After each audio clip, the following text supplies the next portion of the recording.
सोनिया बिहार में यूजीआर विवाद में बीजेपी आप आमने सामने। मनोज तिवारी ने आप नेताओं पर लगाए थे आरोप। सत्येंद्र जैन ने आरोपों का दिया करारा जवाब।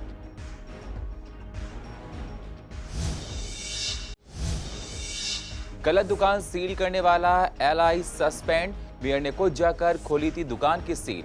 4 महीने से बंद पड़ी थी गलत सील की गई दुकान।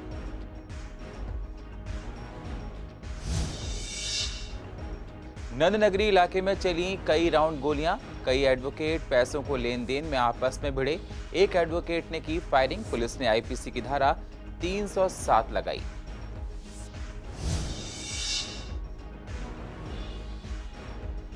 आम जनता पर पड़ रही है महंगाई की मार। पूर्व दिल्ली के लोगों ने कहा महंगाई में घर चलाना हुआ मुश्किल। लोगों ने कहा इतनी महंगाई पहले कभी नहीं हुई।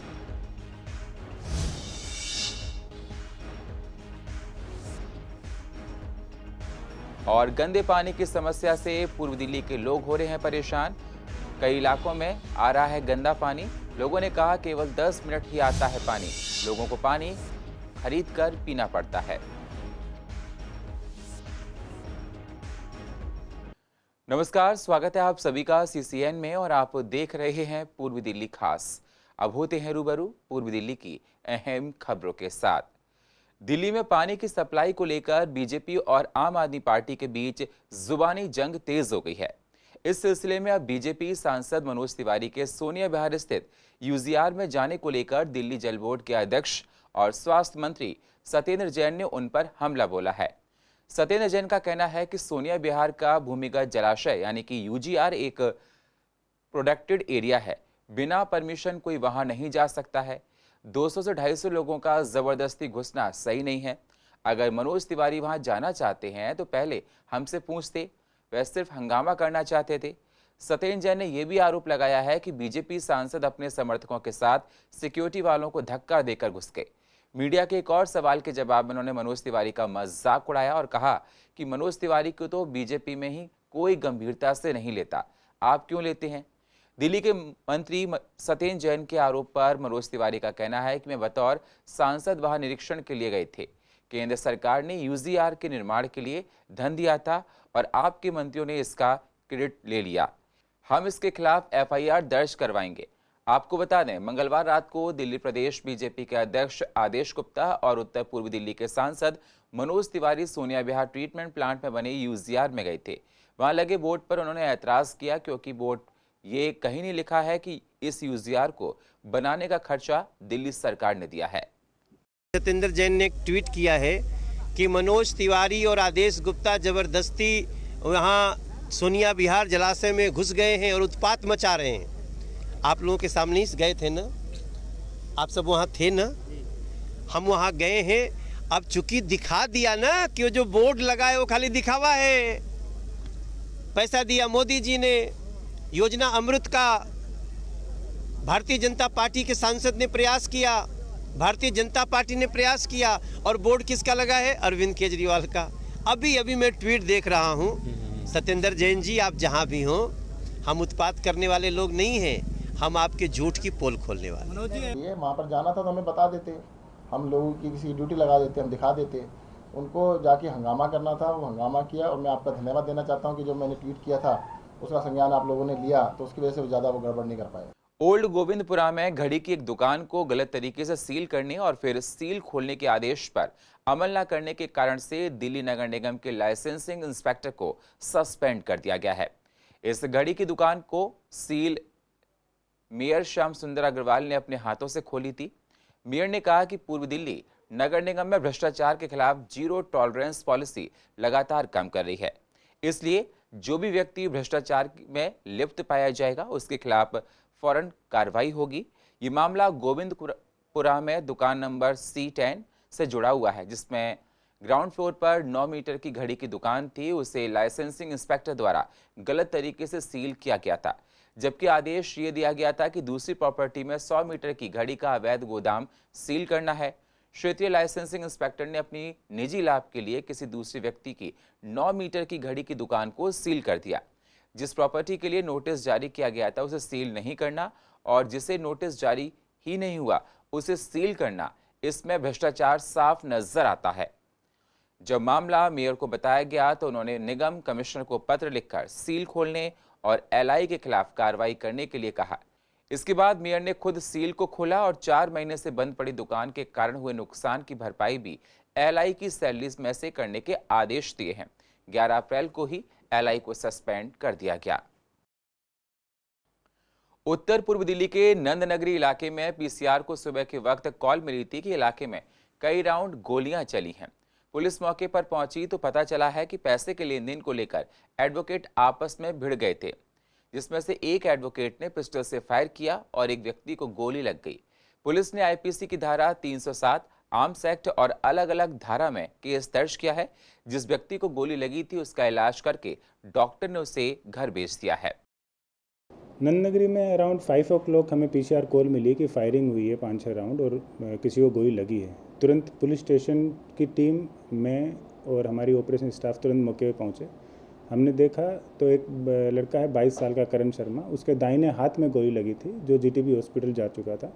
जब मौके का मुआयना किया गया, फर्दर इन्फॉर्मेशन कलेक्ट की गई तो हमें पता चला कि एक रवि शर्मा करके एडवोकेट हैं जो रजिस्ट्रार ऑफिस में रजिस्ट्री करने का काम करते हैं प्राइवेट लोगों के लिए। उनका झगड़ा हुआ था राजीव शर्मा, पारस शर्मा और राजन के साथ में। तो इनका कुछ पैसे का आपसी लेन देन था, उसी पे इनका झगड़ा हुआ, जिसमें इन्होंने एलेज किया कि इन 3 बंदों ने, राजीव शर्मा, राजन शर्मा और पारस ने, इन्होंने हमारे ऊपर फायरिंग की 5-6 राउंड। हमें वहाँ से खाली खोल भी मिले और उसको, करण शर्मा को जो गोली लगी उसको भी देखा गया। तो इसमें 307 आर्म्स एक्ट और 34 आईपीसी में इसमें केस रजिस्टर किया गया। महंगाई ने आम जनता की कमर तोड़ रखी है, जिसकी वजह से मिडिल क्लास के लोगों को काफी परेशानियां उठानी पड़ रही हैं।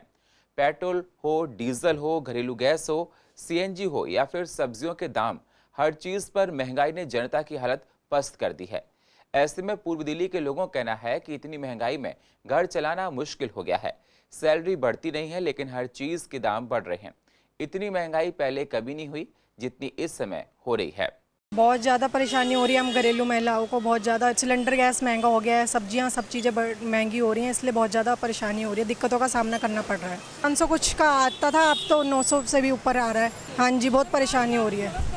इतनी गंदी सरकार आई है, बहुत ज़्यादा। नींबू इतने महंगे हो गए हैं और सिलेंडर इतना महंगा हो गया, और जो गरीब आदमी है अगर उसको उल्टियाँ वगैरह हो तो नींबू कैसे खरीदेगा? बताओ, इतना महंगा नींबू है।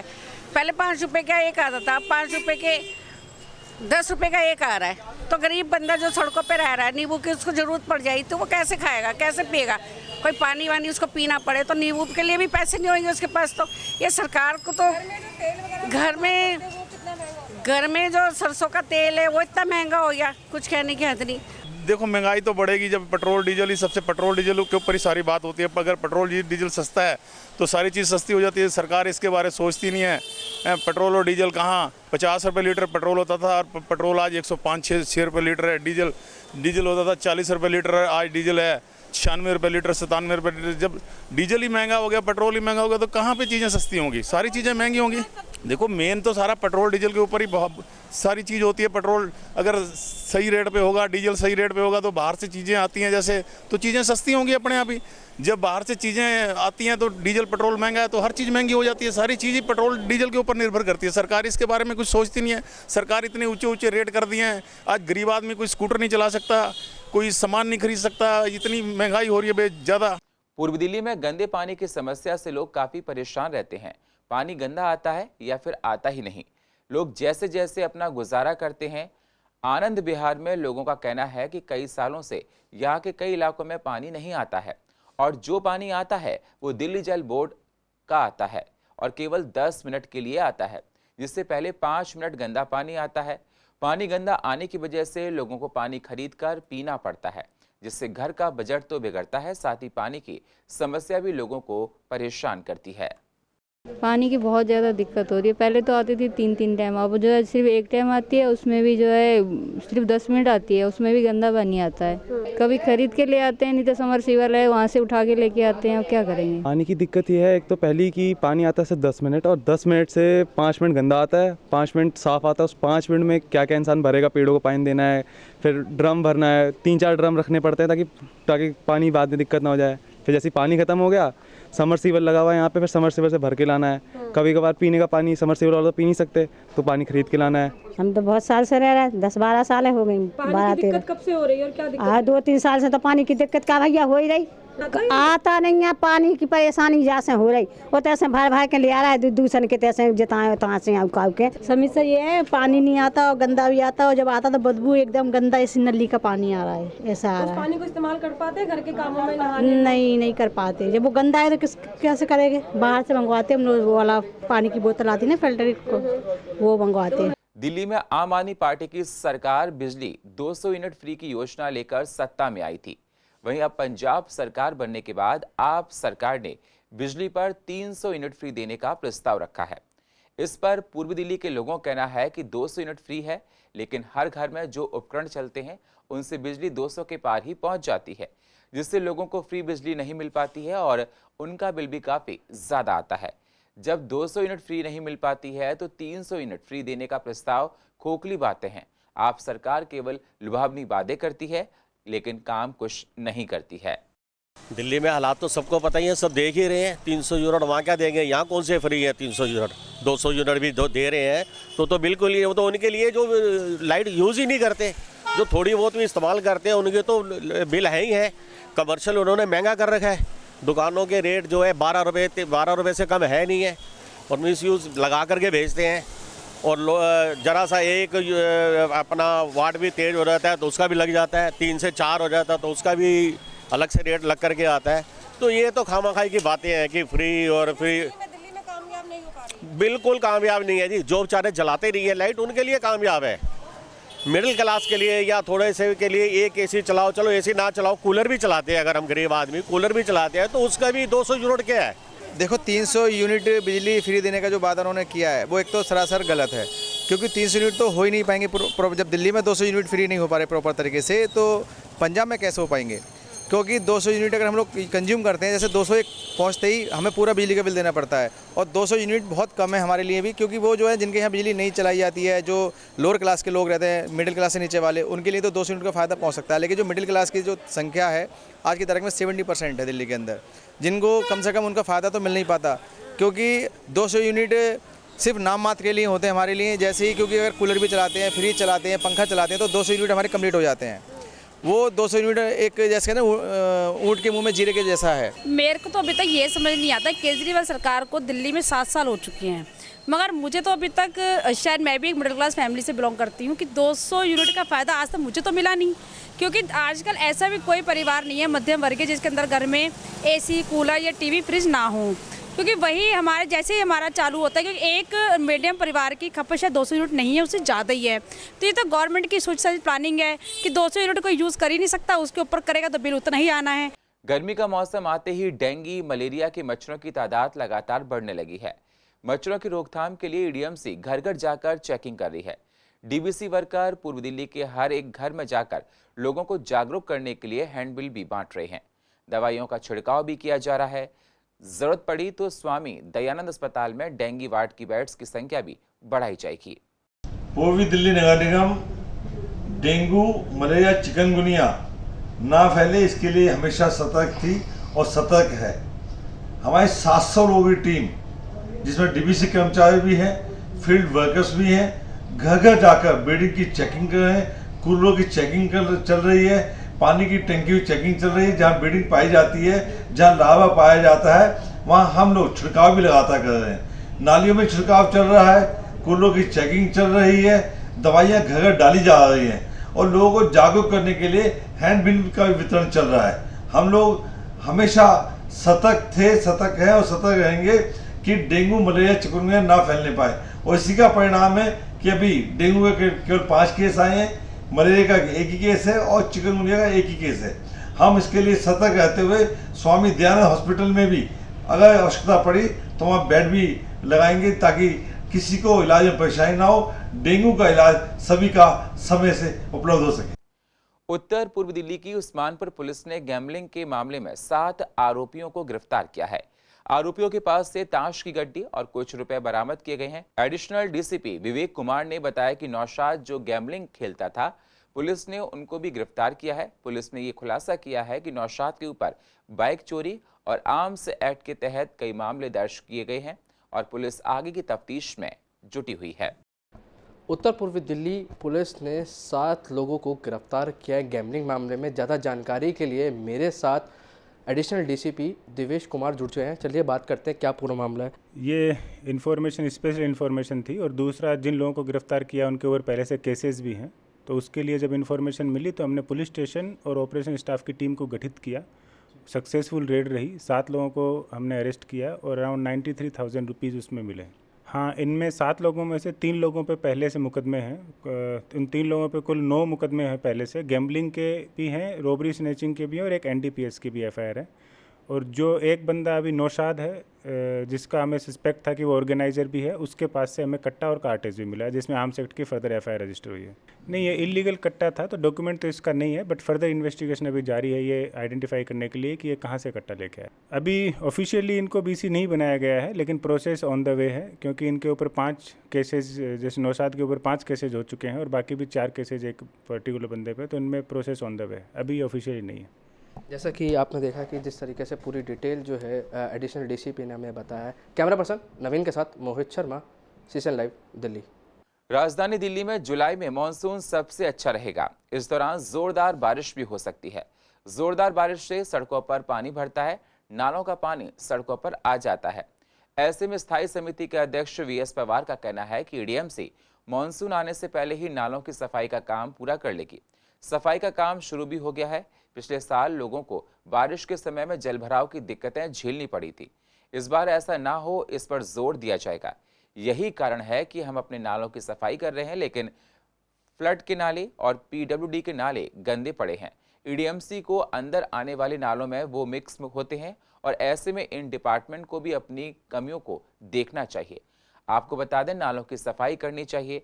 हम भी कोशिश कर रहे हैं कि बाकी डिपार्टमेंट से मीटिंग करके ये बात करें। तो कहा यह जा रहा है कि जुलाई में मॉनसून अच्छा रहने वाला है और इस बीच वाटर लॉगिंग की प्रॉब्लम ना हो, इसके चलते क्या कुछ इंतजाम ADMC की तरफ से किए जा रहे हैं, नालों की सफाई पर क्या ध्यान दिया जा रहा है, इसकी पूरी जानकारी लेते हैं। मेरे साथ VS पवार जी मौजूद हैं, स्थायी समिति के अध्यक्ष, उनसे बात करके। हमारे पास 219 नाले जो 4 फुट से गहरे नाले हैं उनको हमने वर्क ऑर्डर कर दिए हैं। कुछ जगह काम चालू हो जाए क्योंकि पिछले साल का जो अनुभव रहा हमारा ठीक नहीं था। बरसात होने के साथ वाटर लॉगिंग का बहुत बड़े कंप्लेंट्स आई थी और जो 4 फुट से कम जो गहरी नालियाँ हैं उनको डिवीज़न वाइज और DC महोदय को बोल दिया गया, इंस्ट्रक्शन दे दिए गए कि आप तुरंत इनके वर्क ऑर्डर करा के और काम चालू कर दें, क्योंकि जैसे जुलाई में आशंका की समय अच्छी बारिश होगी, उसके कारण से डेंगू, चिकनगुनिया, मलेरिया भी फैलता है। अगर कहीं वाटर लॉगिंग है तो उसके बड़ी प्रिकॉशन है। हम पिछले साल भी मलेरिया का थोड़ा प्रकोप बढ़ा था, तो बड़े कोशिश हैं और ADMC सतत इन कामों में लगी हुई है। लेकिन हमारे सामने एक बहुत बड़ी जो पीड़ादायक कष्टदायक विषय है कि जो हमारे 4 फुट से गहरे नाले जो PWD के नाले में पड़ते हैं उनकी सिल्ट नहीं निकल पड़ी है, वहाँ के फ्लोटिंग नहीं निकल पा रही है, सारे पानी लबालब भरे पड़े हैं। तो मैं आग्रह करूँ दिल्ली सरकार से भी कि वो भी तुरंत इसमें वर्क करें ताकि हम दोनों का समन्वय बिठा करके और पब्लिक हित की बात करें। शुक्रिया पवार जी पूरी बातचीत के लिए। तो ये थे पवार साहब जिनसे हमने जाना कि मानसून से पहले क्या तैयारी पूरी कर ली जाएगी। फिलहाल यहाँ पर दावा तो यही किया गया है। अब आने वाला वक्त बताएगा कि नालों की सफाई किस तरीके से तेज़ी पकड़ रही है या फिर पूर्वी दिल्ली के लोगों को वाटर लॉगिंग की प्रॉब्लम से जूझना पड़ेगा। कैमरा पर्सन मोहित के साथ में वंदना कश्यप, कैंथ, CCN। कचरे के निपटारे के लिए विकेंद्रीय संयंत्र लगाने को लेकर विधायकों से पैसा मांगने पर आम आदमी पार्टी ने पूर्वी निगम पर हमला बोला है। इस पर पार्षद संदीप कपूर ने कहा कि दिल्ली सरकार घबरा गई है, इसलिए झूठे आरोप लगा रही है। MCD ने कोई पैसा विधायकों से नहीं मांगा, बल्कि दिल्ली सरकार पर ही निगम का पैसा रुका हुआ है। साथ ही पार्षद राजीव कुमार का कहना है कि निगम ने कोई पैसा नहीं मांगा, किसी भी MLA को कोई लेटर नहीं लिखा है। निगम से आप नेता आतिशी झूठ बोल रही हैं। दिल्ली सरकार निगमों के साथ लगातार सौतेला व्यवहार कर रही है। 5वें वित्त आयोग का ही पूरा पैसा नहीं दे रहे, अतिरिक्त फंड की बात तो बहुत दूर है। और जब मीटिंग के अंदर उन्होंने खुद बोला कि जो आप प्लांट लगा रहे हो, जो घर घर से कूड़ा इकट्ठा कर रहे हो, अच्छा प्रयास है, अगर आपको हमारी मदद चाहिए तो आप चिट्ठी हमें लिख दीजिए।